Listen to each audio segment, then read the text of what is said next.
عليكم ورحمة الله وبركاته. متابعينا الأعزاء، إن شاء الله تكونوا بخير وبصحة سلامة. مقدما نحب أن نكون بمناسبة حلول شهر رمضان المبارك، إن شاء الله ينعاد علينا وعليكم بالخير واليمن والبركات.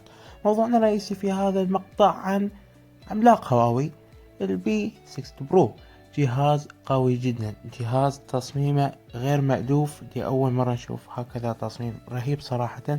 راح يجي بثلاث نسخ، البي 60 العادي والبرو والارت. راح نعطي ملخص كامل عن ثلاث أجهزة بهذا الفيديو، فخليكم من المقطع إن شاء الله تستفادون. طبعا الهواتف الثلاثة يشتركون بشاشة أولد 667 إنش، دقتها 1220 ب 2700 بكسل. جودة العرض هي أكثر من الفول اتش دي بلس، نقدر نقول بشوية. معدل التحديث هو متغير من 1 إلى 120 هرتز، وعليها طبقة زجاج للحماية وتحتوي على مستشعر البصمة. كذلك المعالج هو ال 8 بلس جن 1 اللي راح يكون بشرائح ال 4G وليس ال 5G.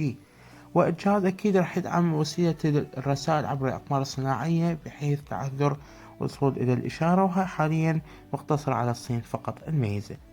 أما الكاميرات فهنا هو السلاح الرئيسي، فراح نشوف إنه الجهاز يجيب كاميرا رئيسية 48 ميجا بكسل وتثبيت بصر OIS. ما لكم شغل بالرقم، لا تقولوا اكو اجهزة 200 واكو 108، ما لكم شغل بالارقام. الجهاز بي 60 من هواوي معناها شنو؟ جهاز راح يعطيك اداء محترم بالتصوير، مثل ما قلنا رئيسية 48 ميجا بكسل OIS، وراح يوفر مستشعر فتحة عدسة متغيرة السرعة ب10 سرعات مع تبديل تلقائي قائم على المشهد. راح تصور فيديوهات توصل الى 4K. الكاميرا الثانية هي زاوية واسعة جدا بدقة 13 ميجا بكسل فتحتها 2.2.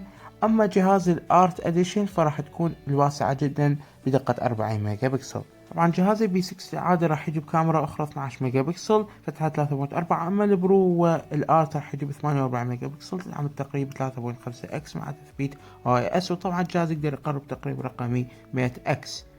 كذلك الجهاز راح يجي بأيضا كاميرا أمامية بدقة 13 ميجا بكسل لثلاث أجهزة. البطارية بالبي 60 والبرو بسعة 4815 ملي أمبير. بالعادة راح يكون سرعة شحن 66 واط، والبرو 88 واط، والإصدارين شحن لاسلكي بقدرته 50 واط. إذا نروح نسخة الأرت أديشن راح تجيب بطارية 5100 ملي أمبير مع شحن سريع عادي جدا مثل نسخة البرو. الجهاز راح يجمع نظام هارموني او اس، ويدعم مقاومة الماء والغبار بمعيار الاي بي 68. وكذلك راح نتكلم حاليا عن الاسعار. طبعا الجهاز حاليا راح يتوفر ب30 مارس في الصين، ولحد الان لم يتم اطلاقه عالميا. نسخة هواوي بي 60 راح تبدأ بسعر $657. البرو راح يبدأ من $1023، والارت اديشن $1316. اعطونا رايكم بالتعليقات، ولا تنسوا الاشتراك وتفعيل زر الجرس. نلتقي فيديو قادم.